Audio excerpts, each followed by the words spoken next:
Бүгінгі сабағымыздың тақырыбы дұрыс тамақтана біл. Адам дүниеге келген сәттен бастап, оның өсуі үшін не қажет қалар?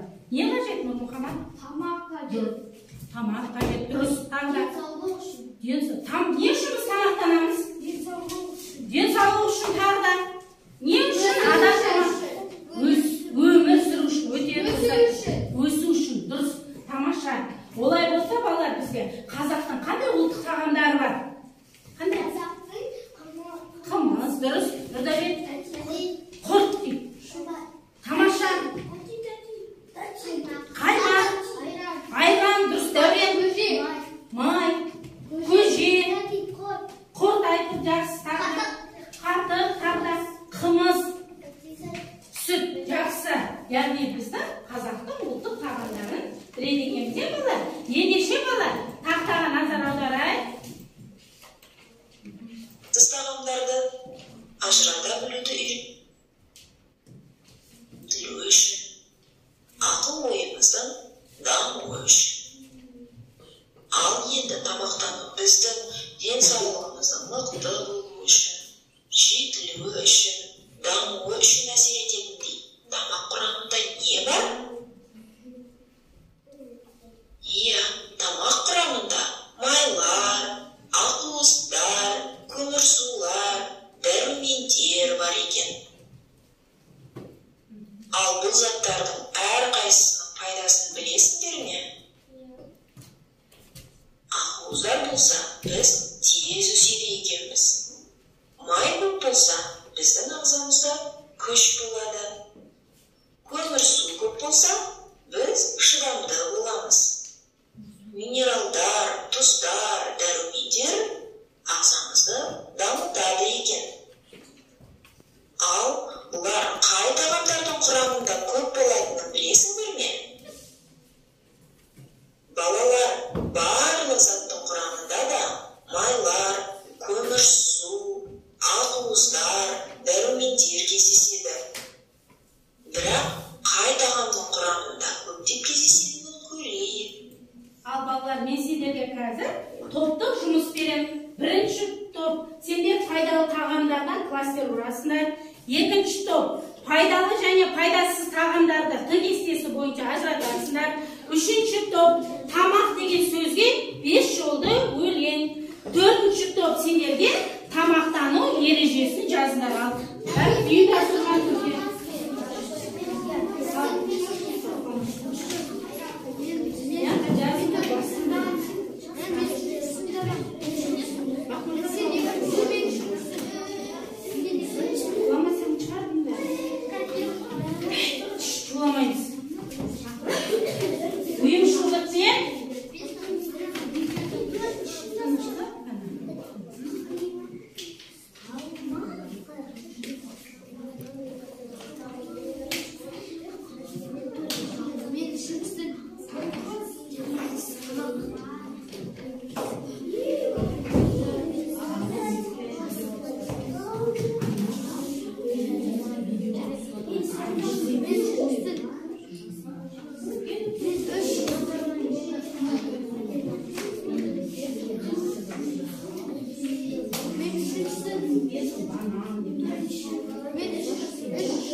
екінші білімдерді тыныш.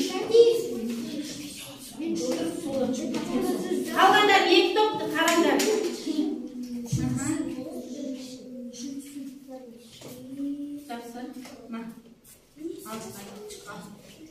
Пайдалы тағандар, сен пайдасы тағанды айтасың. Чекіне тұр. Алтындаймыз балалар.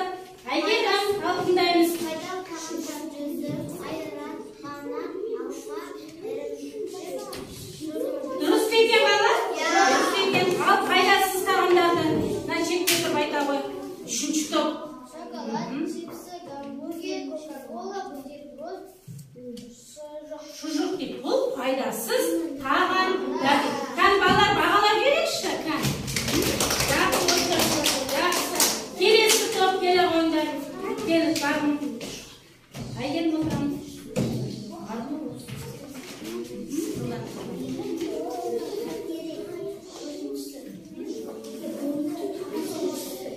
Ал бер қараймыз қалған. Екінші топ пайдалы тағамдарға не жатады екен? пайдалы тағамдарға алма, банан, қымыз, көкөніс, сәбіз, шоколад,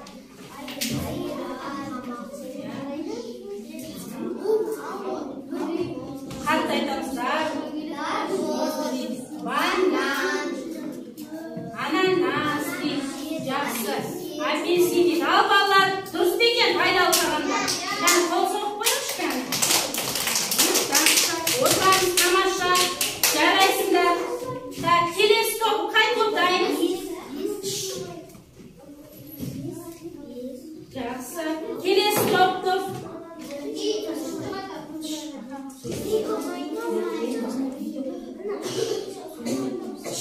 Мери болдыңдар ма? Шығамыз, жылдам жаза сал еріңізден. Жылдам.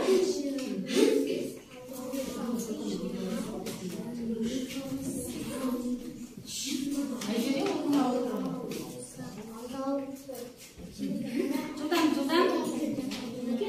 Ал, келе ғой, үшінші топ дайын екен. Мери. Ал, тыңдаймыз Мериді.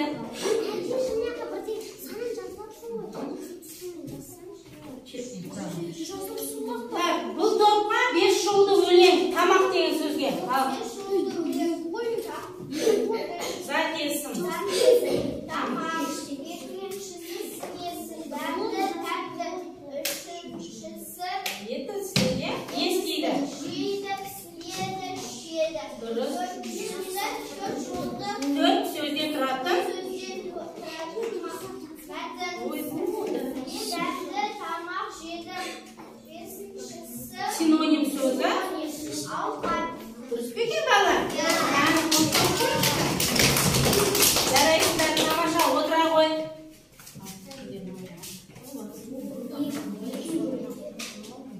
Төртінші топқа тамақтану ережесін ал, бұны бәріміз есте сақтап алуымыз керек екен. Қан тыңдаймыз, шетіне тұра ғой. Тамақ ішерде қолды жуу керек. Былай тыңдаймыз. Үшінші топ. Асықпай шайнау керек. Тамақты асықпай шайнау керек дейді. Уақытылы ішу керек.